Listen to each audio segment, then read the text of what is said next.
You know, Dark Souls 1 has a lot of heavy conversations, existing in a really chaotic world and persevering through it, the philosophical discussion of doing something over and over and over again. Combat, co-op, weapons, there's so many discussions that are to be had within the game Dark Souls 1 Remastered, as well as all the Souls games. But today, I'm going to dive into the representation of mental health within Dark Souls 1 Remastered. Now, you have your existential themes, community, going hollow, you have different types of varying things, so I'm going to cover 3 that I think are the most important. Firstly, let's go over depression and hollowing, because I feel like this is the most, if not the most important topic to discuss in regards to mental health in Dark Souls 1.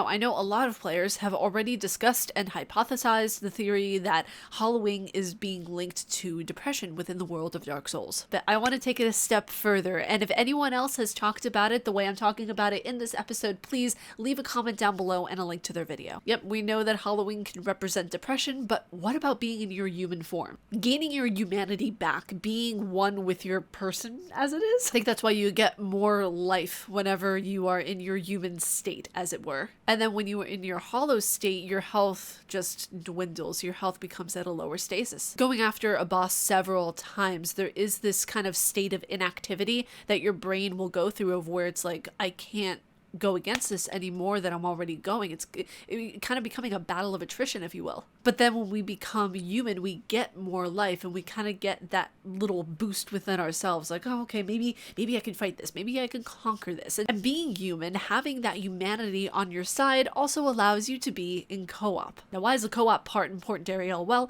when you are in your humanity state, you can link up with other people to play in co-op, which is the only way you can be in co-op is if you are in your human form in the Souls games. When you are in a depressive state or when your mental health is really bad, you want a group of people around you. You don't want to be by yourself. It is the worst possible thing you could do for your mental health is to be by yourself. Having your humanity on your side, plus also being in co-op allows you to be with a community. It allows you to be with other people so you aren't by yourself when you are going through a tumultuous time. So the next one that we're going to dive into is kind of this existential crisis that Dark Souls represents. The event of Dark Souls and bringing the fire to life and the fire fading isn't just a one-off occurrence. It repeats itself over and over and over again, and this in and of itself could bring into question the meaning of life. This is where it gets into part philosophy, part psychology, part existential crisis, part what is happening here. There are certain existential anxieties about the meaning of life that causes a lot of anxiety and causes a lot of just overthinking in a lot of people, to the point of where, okay, we are living, but how are we living? We're breathing. How are we breathing here? We're experiencing the world, but what came before the world? Then you get into all these different kinds of conversations here, and then you can even talk about Guinevere and how none of Anor Londo was real. None of it. Like, there was just a facade, just this thing to make everyone happy, everyone feel good, and that brings into question, well, then what's real then? That's another thing of where I feel like there's it links to mental health so much, because if we have those questions in a video game, it links to kind of, again, the existential crisis that someone could have about their own personal Anor Londo, their own life, their own meaning, and what the world, in a sense, really is.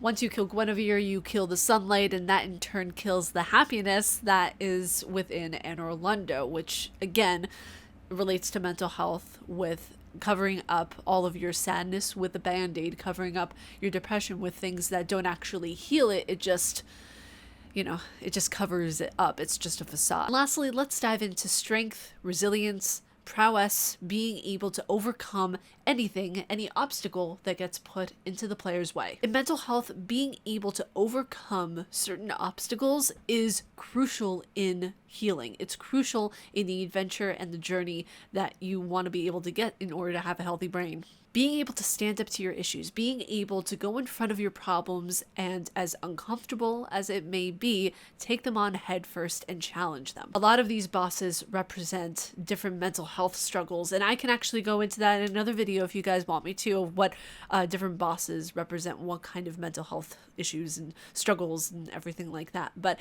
going up against these bosses several times, 1, 2, 3, 10, 50, possibly over 100. That's the resilience, and that's kind of the power that the human body has and the human brain has in order to confront your issues head on and understand that there is an issue. I see it, I know it, I conscientize it, now it's time to face it. And when you're going through a boss battle, no matter what boss battle it is, difficult, easy, medium, whatever it may be, it's still an issue that you have to go up against and you have to resolve. I hope you guys enjoyed this video. If you all like my face and what I do, please be sure to subscribe and hit that bell down below. May you find your worth in the waking world, your hunter, and I will see you all in the next one. Umbasa.